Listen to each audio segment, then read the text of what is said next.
invasive species number 2. It's still a windy day. We're still on Water Street, and we're talking about, of all things, blackberry. But it's not a blackberry that comes from here. It comes from British Columbia, actually, and can be a bit of a problem. They're eatable. They're edible.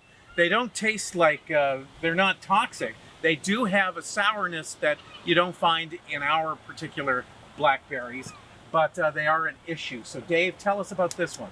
Okay, so I'll bring a little message here. This is from the UNESCO Southwest Nova Biosphere Reserve. We are part of a special place here in Nova Scotia, recognized by UNESCO as a biosphere reserve because of our biodiversity and endangered species and the amount of variation we have in our native wildlife.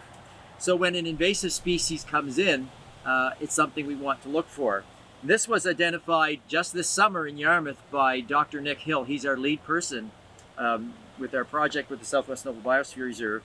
And he noticed the Himalayan Blackberry growing right here on Water Street, and very different from our native blackberry.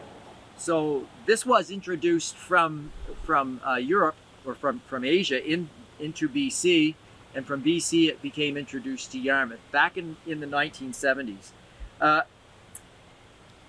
It grows in 2 different ways. The blackberries themselves will grow, the seeds in those will grow, but it also produces very long fronds. If you look at this, you'll see that this branch of this blackberry is in excess of at least 12 feet or 3 meters. And where it touches the ground, this will grow another plant. And so it leapfrogs. Every time a branch touches the ground, a new plant grows. Our native blackberries tend to produce a cane the first year, and the second year it will produce flowers, blackberries, and then it will die. I'm not sure how long the fronds from this, or the canes from this plant, will last year to year, but what I do know is that they form thickets that are so dense that nothing can get through them. And that's what you see behind us here. The Himalayan blackberry blooms later than our native one. It has blossoms that are white to pink and are a little bit larger. And you can see right here, this one has blossoms and blackberries on it at the same time. So this is probably going to go out on the watch list as another plant we need to be on the lookout for. Getting rid of this can be very challenging, because if you see the thorns on these branches or on these canes, they're huge. They are large, they have curves, and they will draw blood. So be on the lookout for it. If it starts growing on your property, the first response would be to cut down the canes, handle them with gloves, and get them into a composter. These are not likely to survive the compost process at the compost facility. And then once the part that has the nasty thorns on it are gone, you can try to get the root out. If you continue to mow it off, it will die.